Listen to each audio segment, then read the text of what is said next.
నమస్తే అండి. ఇవాల్టి వీడియోలో బోడ కాకరకాయ ఫ్రైని ఎలా తయారు చేసుకోవాలో చూద్దాము.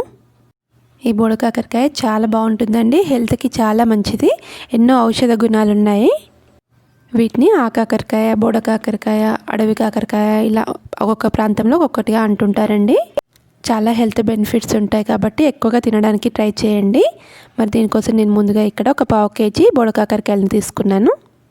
వీటిని ముందుగా 4-5 నిమిషాలు ఉడకబెట్టి ముక్కలుగా కట్ చేసుకొని అందులో ఉన్న సీడ్స్ని తీసేయచ్చు. లేదంటే డైరెక్ట్గా చిన్న చిన్న ముక్కల్ని కట్ చేసుకొని అందులో ఉన్న సీడ్స్ని తీసేసుకొని ఫ్రై చేసుకోవచ్చు. వీటికి పైన ఉండే స్కిన్ని తీసేయచ్చు, లేదంటే అలాగే ఉంచినా పర్లేదండి. వీటిని పొడుగా ముక్కలుగా కానీ చిన్న చిన్న ముక్కలుగా కానీ చేసుకోవచ్చు. నేను కాకరకాయలను ఉడకబెట్టట్లేదండి, డైరెక్ట్గానే ఫ్రై చేస్తున్నాను. ముందుగా ఒక ప్యాన్లో కొద్దిగా ఆయిల్ని వేడి చేసుకొని అందులోకి ఆవాలు, జీలకర్ర, మినపప్పును వేసుకొని ఫ్రై చేసుకోవాలి.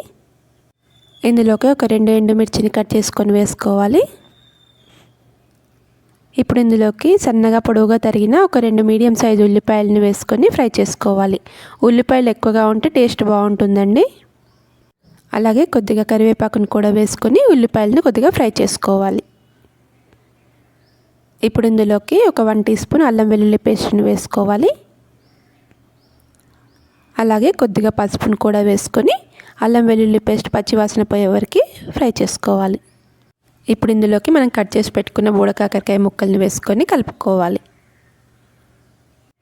ఆయిల్లోనే 2-3 నిమిషాల పాటు ముక్కల్ని బాగా ఫ్రై చేసుకోవాలి.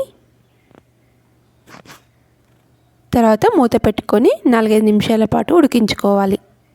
మీడియం ఫ్లేమ్లో పెట్టుకోవాలి.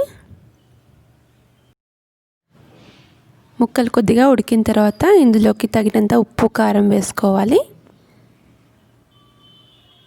నేను ఇక్కడ 2 స్పూన్ల కారం, 1 స్పూన్ ఉప్పును వేస్తున్నానండి. ఎవరి టేస్ట్కి తగ్గట్టు వాళ్ళు వేసుకోవచ్చు. ఈ ఉప్పు, కారం అంతా ముక్కలకు బాగా పట్టేలాగా కలుపుకోవాలి. 2-3 నిమిషాల పాటు ఈ విధంగానే ఫ్రై చేసుకోవాలండి. ముక్కలు ఒక 80% ఉడికిన తర్వాత ఇందులోకి 1 టీ స్పూన్ ధనియాల పొడి, 2 స్పూన్ల నువ్వుల పొడిని వేసుకోవాలి. అలాగే మంచి టేస్ట్ కోసం ఒక 1/2 టీ స్పూన్ షుగర్ని వేసుకోవాలండి. ఇలా షుగర్ వేసుకోవడం వల్ల మనకి కర్రీకి మంచి టేస్ట్ వస్తుంది. ఉప్పు, కారం, చేదు అంతా కూడా బ్యాలెన్స్ అవుతుంది. చాలా బాగుంటుందండి. కొద్దిగా వేసుకోండి. ఇలా ఒక 2-3 నిమిషాల పాటు వేయించుకోవాలి.